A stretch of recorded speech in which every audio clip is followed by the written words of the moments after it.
What's up guys, I'm coming at you with, as promised, the analysis and coverage for the PlayStation 4, what's going to be included in it and what we can expect when it launches. The first thing we're going to be covering from the coverage basis video is going to be connection checks. Now, I'm not going to explain anything about the Xbox because that will be explained in the next video. For PS4, Sony does not care about your internet, and that is meant in a good way. Sony does not care if you want to check in online or not. It's not going to stop you playing its console just because you don't check in online for, say, 24 hours. This is going to be brilliant for those people who buy it and they don't really play online all the time, like casual gamers or people that will watch films on the PS4 more than actually play online. There's no online check to speak of, so this is really customer friendly, whereas some of the other consoles do have online checks every so often, and that's been really looked down upon sort of in the community because internet connections aren't really like phone connections. Internet connections can go up and down for any reason, and if your internet connection goes down, you want to be able to play your game console without having to check online, because then everything's taken away, whereas with this, nothing's taken away. It's good. The second point is going to be game ownership, and this is a big part of what people are basing their decision on. Game ownership is, of course, if you buy the disc, do you truly own that disc? Well, of course, in the physical sense you own that disc, but developers can still hold rights to it and they can sort of restrict your access to it. That is not going to happen with the PS4. Once you buy a game, the game is yours to do whatever with it, whatever you want, whenever you want. However, the digital rights management, which is sort of whether the game developers want to stop you, say, recording or using it in a certain way, say if you're hacking or whatever, they can take that privilege from you, but that's a third-party decision. They're leaving the door open for that. There's no real set-in-stone basis, so of course games like Minecraft, even though that's probably not going to release on the PS4, games with developers like that will completely negate the whole digital rights management and you'll be free to do whatever with the game. But that's a third party decision. As I said, it's up to the developers, and PS4 aren't really setting a boundary on it. Something I almost forgot, when you are sharing games is another part of this game ownership. You can share games freely on the PS4. They've released an instructional video that's only 30 seconds long, and it's literally you will take it in your hand and pass it to your friend. That's it. You share games like that, there's no restrictions, it's great.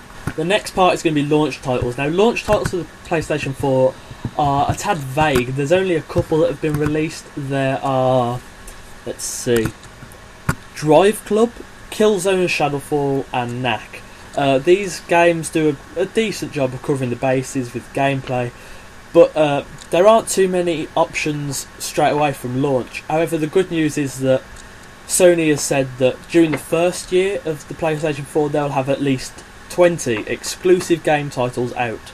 That's within the first 12 months of release, exclusively to PlayStation 4, along with the multi-platform games. This is really good, because PlayStation 4 are going to be getting a lot of exclusives and they're going to be getting them early, within the first 12 months of release. The next part is fee paying. Fee paying is also a big part of your decision to buy or not to buy said console. For the PlayStation 4, things have changed since the PlayStation 3. They are now putting online multiplayer with PlayStation Plus. So if you want to play online, you're going to have to buy a PlayStation Plus membership.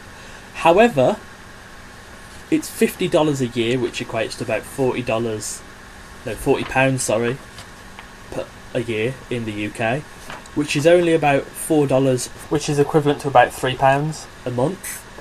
And that's only 14 cents a day, so it's less than 14 pence a day in the UK. This is pretty much the same as Xbox Live, so if you're going to buy either one, it's exactly the same. Well, pretty much exactly the same. It's arguable whichever one you go to. It's pennies, really, and it doesn't really matter. If you already have a PSN account with PlayStation Plus, it will be transferable, so it will transfer between your PS3, PS Vita and your PS4, so you don't really need to worry about that. You'll already have it, which suggests you might be able to re-download the PSN games that you had on PS3.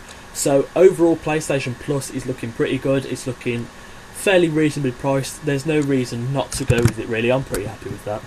And finally, the price tag of the PlayStation 4. This is a massive factor in which console you're going to buy.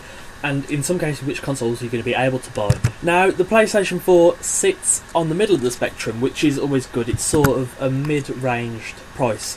The PS4 at launch is going to be $399, so that equates to roughly, say, £320 in the UK, which sits in the middle of the spectrum of the next-gen consoles, and I am overall pretty happy with that. So guys, that's my analysis of the PS4, complete for you. Those are all the facts that you will need to know before you buy whatever next-gen console you are picking. And tomorrow I'm going to be covering the Xbox One. I'm going to be covering all the points that I've covered for this one, and I'm going to be explaining a bit more about game ownership and digital rights management, because that's a bit different for the Xbox One. However, I hope you've enjoyed this video. If you have, give it a like below. If you enjoy what you're seeing and you'd like to see more of this content, technical stuff, gameplay, zombies, Call of Duty, whatever you want, go ahead and hit the subscribe button above. I'll be very, very grateful for that. I hope you've enjoyed watching. Tune in tomorrow for the Xbox One coverage, and take care.